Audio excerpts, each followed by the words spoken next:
Alright guys, so welcome to wave trading India. My name is Dev Meena. इस video में हम लोग बात करेंगे एनएससी का। जो रिसेंटली आपने बहुत सारे आर्टिकल्स पढ़े होंगे जिसमें ये देखा होगा कि जो एनएससी है वो अपने ट्रेडिंग जो आवर्स हैं उन्हें एक्सटेंड कर रही है। इस पर काफ़ी सारे आर्टिकल्स और काफ़ी सारे वीडियोस और बहुत सारी डिस्कशन इस टॉपिक के दौरान या इस टॉपिक के आसपास हुई है। इसके बेनिफिट्स बताए गए हैं, इसके लॉसेस बताए गए हैं। तो ओवरऑल सिनारियोज इस वीडियो में डिस्कस करते हैं कि किस हिसाब से एज ए ट्रेडर हमें इम्पैक्ट कर सकती है और इसका यूटिलाइजेशन या फिर फ्रॉम दिस पॉइंट परस्पेक्टिव जो स्पेशली जो नए ट्रेडर्स हैं वो लगभग इस पर पूरा एंटिसिपेशन कर रहे हैं कि इसके बाद क्या होगा या फिर यहाँ से हम लोग किस तरह से प्रोसीड करेंगे। अगर ये हो गया तो क्या होगा, होने के कितने चांसेस है, नहीं हुआ तो क्या होगा, राइट। नहीं हुआ तो जो अभी करंट में चल रहा है वही होता रहेगा। तो किस हिसाब से यहाँ से हम लोग इस आर्टिकल्स को या फिर आगे जाके जो इस तरह की न्यूज़ आएंगी उसको हम किस तरह से देखते हैं।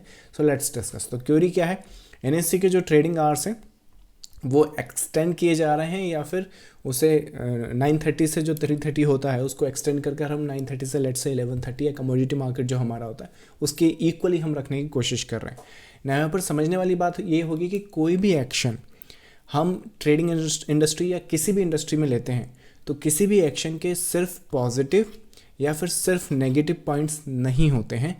हर एक सिनारियोस के पॉजिटिव और नेगेटिव पॉइंट्स होते हैं। तो सेम ये भी वही उसी तरह का टॉपिक है। ये सिर्फ अपने साथ पॉजिटिव लेके नहीं आता है, ये अपने साथ नेगेटिव भी लेकर आता है ना। इसमें हम किस कैटेगरी में फॉल करते हैं वो कहने वाली बात है या फिर वो देखने वाली बात है। लेकिन सिनारियोज वाइज अगर एनएससी के अगर ट्रेडिंग आवर्स को एक्सटेंड कर दिया जाए तो इसके बेनिफिट्स देख लेते हैं कि पहले बेनिफिट्स इसके एज ए ट्रेडर हमें क्या क्या हो सकते हैं। सो बेनिफिट्स में सबसे बड़ी बात तो ये कि जो ट्रेडर्स अपनी पोजीशंस यहाँ पर कई बार एग्जीक्यूट करते हैं और उसके बाद ओवरनाइट उसे रखने की एक्सपेक्ट करते हैं, लेकिन उसमें ट्रेडर्स को कई बार डर ये होता है कि लेट से कोई ट्रेडर मार्केट में काम कर रहा है 30 पॉइंट्स के एसएल के साथ, लेकिन यूजुअली आपने निफ्टी और बैंक निफ्टी में देखा होगा कि जो गैप अप या गैप डाउन होता है वो कभी कभी 100 पॉइंट्स या 200 पॉइंट्स तक भी चला जाता है।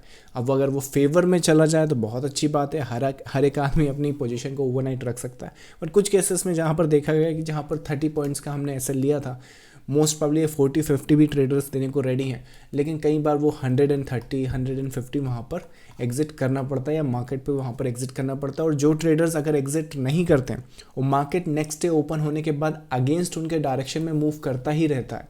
तो देखने को ये मिलता है कि जो मॉर्निंग में लॉस 130 था वो शाम होते होते वहाँ पर 230 हो गया, राइट। सो सबसे बड़ा बेनिफिट ट्रेडर्स को तो ये मिलेगा कि इनके जो टारगेट्स हैं और जो एसएल्स हैं वो सेम डे कवर हो जाएंगे, राइट। टारगेट्स में भी सेम सिनारियोज होते हैं। लेट्स से कि कोई ट्रेडर्स ने यहाँ पे मार्केट को बाई किया है, टारगेट्स आपके एक्सपेक्टेड ये है। लेट्स से उस दिन मार्केट आपका साइडवेज हो जाता है या कंसोलिडेट करता है, राइट। उसमें आपको अनफॉर्चुनेटली यहाँ पर अपनी पोजीशन एग्जिट करनी पड़ सकती है मे बी, क्योंकि मार्केट वहाँ पर 3:30 पर बंद हो चुका है, राइट। नेक्स्ट डे आपको देखने को मिलता है मार्केट यहाँ पे गैप अप खुला है। सो ये एक सिनारियोज भी होता है, ज़रूरी थोड़ी कि हमेशा एसएल में होगा। टारगेट्स के साथ भी ऐसा होता है इंट्राडे ट्रेडर्स के साथ, राइट। सो ये भी कंप्लेन होती है ट्रेडर्स की। सो एक बेनिफिट तो उन्हें ये मिल सकता है कि या फिर ट्रेडर्स ये बोल रहे हैं कि हमें जो बेनिफिट मिलेगा वो ये है कि हमारे जो टारगेट्स और एसएल है वो इंटैक्ट रहेंगे, पोजीशन जो है वो सेफर साइड पर थोड़ी बहुत प्ले होंगी। चलिए नेक्स्ट जो पॉसिबिलिटी या फिर नेक्स्ट जो उनका बेनिफिट है वो ये है कि जो ट्रेडर्स या इन्वेस्टर्स को तो खैर इतनी प्रॉब्लम होती नहीं है, पर जो ट्रेडर्स स्पेशली 9 to 5 जॉब करते हैं या फिर अपना कोई बिजनेस करते हैं, राइट, उनको इवनिंग में ही टाइम मिलता है। तो वो कह रहे हैं कि हम लोग इवनिंग में भी फिर अपना ट्रेड सेटअप्स को फॉलो कर सकते हैं या फिर मार्केट को ट्रैक करते हैं, क्योंकि करंट में क्या होता है कि 3:30 पे मार्केट बंद हो जाता है और जब तक ये लोग 5 बजे के बाद या 6 बजे के बाद जब भी फ्री होते हैं तो कमोडिटी मार्केट या फॉरेक्स के अलावा इनके पास कोई और ऑप्शन होता नहीं। हाउएवर इनका जो इंटरेस्ट है वो निफ्टी और बैंक निफ्टी या इंडाइसेस की तरफ होता है, लेकिन अनफॉर्चुनेटली ये 3:30 पर क्लोज होने के कारण ये मिलता नहीं। तो इनको भी बेनिफिट मिलेगा, राइट। एक ये भी बेनिफिट हो सकता है। दूसरा क्या है या फिर अगला क्या है, गुड फॉर स्कैल्पर। स्कैल्पर क्या है कि बड़े बड़े मूव तो कह सकते हैं कि चलो ये मोमेंटम है, ट्रेडर है, लेकिन स्कैल्पर को क्या है कि मार्केट में बस हार्डली 10-15 पॉइंट्स ही स्कैल्प करने होते हैं।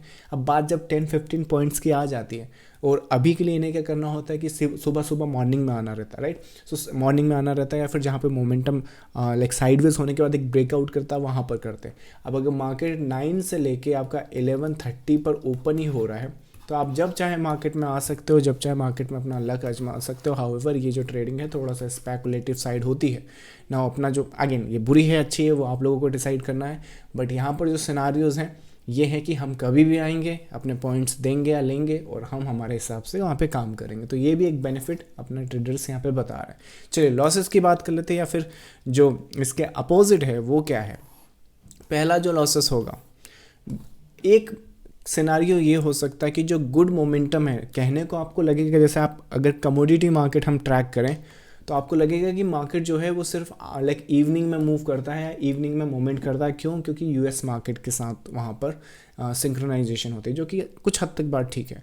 लेकिन अगर आप 30 के 30 दिन अगर कमोडिटी मार्केट में को देखोगे, और जो लोग ये बोल रहे हैं कि गुड मोमेंटम सिर्फ इवनिंग में आता है, राइट, यूएस मार्केट के कारण आता है, इस वजह से गैप अप और गैप डाउन हमें मिलता है। लेकिन कमोडिटी मार्केट में कई बार मोमेंटम 11:30 से स्टार्ट हो जाता है और दिन भर वो मार्केट गिरता रहता है, राइट।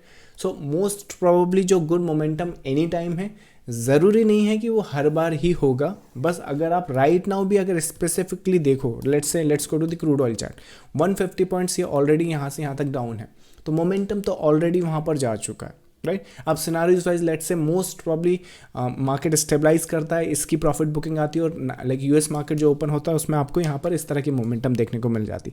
पर ये तो आपको मॉर्निंग में वैसे भी मिल गया, तो इसकी वजह से रात में ओपन करने के क्या रीजंस हैं, राइट। तो इसके अगेंस्ट में एक ये पॉइंट यहाँ पर बोला जा सकता है। दूसरा जो लॉसेस है यहाँ पर ये है कि यूजुअली इससे एक्चुअली मैं भी जब अपने लर्निंग फेज़ में था तब थोड़ा सा यहाँ पर मेरा एक कंसर्न था। फिलहाल अभी के लिए मैं इवनिंग में इतना एक्टिव होता नहीं हूँ मार्केट में, बट हाँ ये सच है कि सोशल लाइफ आपकी बचती नहीं है, जो कि एक अच्छी बात है अगर हम लर्निंग फेज़ में हैं तो। सो जो मेरा एज ब्रेकेट था वो मुझे अलाउ करता था कि वहाँ पर मैं अपनी पूरी की पूरी लर्निंग पे फोकस कर दूँ। लेकिन आप जब एक एज पॉइंट हिट करते हो तो उसके बाद आपको लाइफ के कुछ और एस्पेक्ट भी होते हैं ट्रेडिंग के अलावा, वहाँ पर भी फोकस करना होता है। लेकिन अगर मार्केट वहाँ पर सीधा अपन ओपन कर दें, लाइक अभी के लिए अगर राइट नाउ हम बात करें तो मेजॉरिटी ऑफ ट्रेडर जो 3:30 के बाद मार्केट को इतना ट्रैक करते नहीं है, अनफॉर्चुनेटली उन्हें भी मार्केट को देखना पड़ेगा या फिर वहाँ पर समझना पड़ेगा और अपनी जो सोशल लाइफ है वो यहाँ पर ख़त्म हो जाएगी। तो एक सोशल लाइफ का ये एक पॉइंट है जो कि रियली यहाँ पर बहुत नेगेटिव है। आई डोंट थिंक कि चाहे मार्केट खुले 11:30 तक या ना खुले, आई थिंक हम सबको काम करना चाहिए कि सोशल लाइफ वाला जो पॉइंट है वो हमारा मिस नहीं होना चाहिए। रूल बेस्ड डिसिप्लिन ट्रेडर ही यहाँ पर सक्सेस करते हैं। अपने डिसिप्लिन बनाएं और कोशिश करें कि भले ही ये रूल इम्प्लीमेंट हो जाए लेकिन ये पॉइंट जो है वो हमारी लाइफ में ना आए। So that's the scenario. I think एक अगला पॉइंट ये हो सकता है।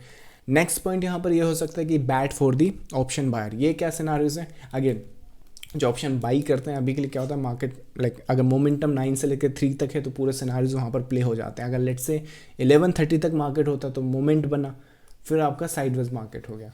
तो let's say we are waiting for the US market to open, तो इसमें आपकी पूरे ऑप्शन के जो प्रीमियम है वो सारे यहाँ पर डिके होने के चांसेस हैं। बायर्स के लिए स्पेशली यहाँ पर सोच रहे हैं कि ये जो सिनारियोज है वो नेगेटिवली प्ले हो सकता है, बट लेट्स सी किस आई थिंक इसका इम्प्लीमेंटेशन जब होगा उसके बाद ही देखना होगा। बट आई थिंक ये केस है जो इसके अगेंस्ट में प्ले हो सकता है। ना सिनारियोज वाइज इसके पॉजिटिव और नेगेटिव तो हमने सारे देख लिए, लेकिन आपको मैं ये बता दूं कि अगर आप सोच रहे हैं और अगर आप नए हैं तो आप यही सोच रहे हैं कि 2024 में ये चीज़ इम्प्लीमेंट कर दी जाएगी, लेकिन ये पहली बार नहीं है जब इन्होंने ये चीज़ करने की कोशिश की है। As a matter of fact ये काफ़ी प्रोमिनेंटली 2016 या 2017 के आसपास से हर साल या हर 6 महीने में ये हर बार आ जाते हैं। तो ट्रेडर्स जो नए आए हैं इस फेज़ में उन्हें लग रहा है कि बहुत सीरियस, क्योंकि हम लोग भी जब फर्स्ट टाइम ये न्यूज़ आई थी तो बहुत सीरियस हो गए थे और उसके बाद लगा था कि मार्केट ओपन हो जाएगा। As a matter of fact मैं आपको एक कहानी बताता हूँ कि आप अगर चार्ट पर जाकर देखो यहाँ पर, सो राइट नाउ आपको यहाँ पर BSE का एक IPO या फिर लेट्स से इनका जो लिस्टिंग है वो हो चुका है। नाउ NSE यहाँ पर अपना जो IPO है वो लाने की कोशिश कर रहा है बहुत टाइम से। उनका IPO तो नहीं आया, टेक्निकली इनका IPO भी आ गया, हमने ये वेव को भी इंजॉय कर लिया और उसके बाद ये अभी तक वहाँ पर एक्चुअली इन्होंने इतनी बार ये चीज़ें करने की कोशिश करी हैं। लाइक एक स्टोरी है ना कि जैसे कि शेर आया शेर आया शेर आया, लेकिन फाइनली जब शेयर आता है तो फिर किसी को विश्वास नहीं होता। तो मुझे लगता है कि ऑलरेडी इस चीज़ को इतनी बार अपडेट कर दिया या आर्टिकल्स में फैला दिया है कि मुझे नहीं लगता कि 2024 में भी ये लोग इम्प्लीमेंट कर पाएंगे। मैं भी शायद ये और टाइम ले लें। तो देखो जब मार्केट में एक्सपायरी जो थी वो मंथ में एक बार होती थी, राइट, तो ट्रेडर्स से लाइक इम्प्लीमेंटेशन किया जा रहा था कि चलिए इसको वीक में एक बार करते हैं, उसका भी अपोज किया, राइट। आज की तारीख में हम लोग वीक में एक एक्सपायरी हो गई, उसके बाद वीक के बाद 2 एक्सपायरीज आने लगी, राइट, फिर 3 आने लगी। So what I am trying to say कि चेंज तो देखो सोसाइटी में या फिर कोई भी इंडस्ट्री में होना ही है, उसके प्लस होंगे हमेशा, उसके माइनस होंगे, ऐसा हो ही नहीं सकता। दोनों ही एंगल्स वहाँ पर होते हैं। पर मुझे लगता है कि एक डिसिप्लिन ट्रेडर वो होता है जो लंबे समय के लिए मार्केट में आया हुआ है, राइट। नाउ सिनारियोज वाइज देखो, ये सारे फेजेस हमने देखे, हमने एक एक्सपायरी भी देखी है, 2 एक्सपायरी भी देखी और आज का सिनारियोज भी देखा, राइट।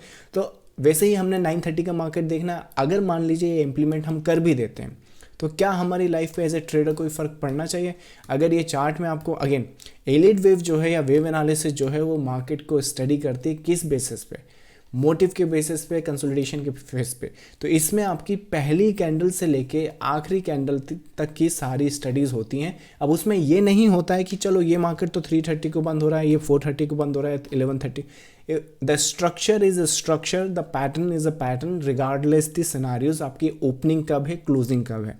तो पैटर्न वाइज और स्ट्रक्चर वाइज अगर आप मार्केट के कोर कंसेप्ट को समझकर ट्रेड सेटअप्स देखते हैं, एंटिसिपेशन करते हैं तो बहुत अच्छी बात है। आपको मुझे नहीं लगता कि कोई फ़र्क पड़ने वाला है, आप लंबे समय तक मार्केट में वैसे बने रहोगे, ये चीज़ तो आती जाती रहेंगी। अगर आप मार्केट में लेट्स से मूविंग एवरेज या फिर ऑप्शन बाइंग करते हैं, वो भी रैंडमली करते हैं, या फिर मार्केट में आप स्पेकुलेटिव ट्रेडिंग कर रहे हैं, तो फिर आपको मुझे लगता है ये चीज़ नहीं भी होगी तो भी आपका वाइप आउट होना कन्फर्म्ड है। ये चीज़ तो आप लिख के ले लीजिए। चलिए, so I will see you in the next time. Thank you so much, bye bye.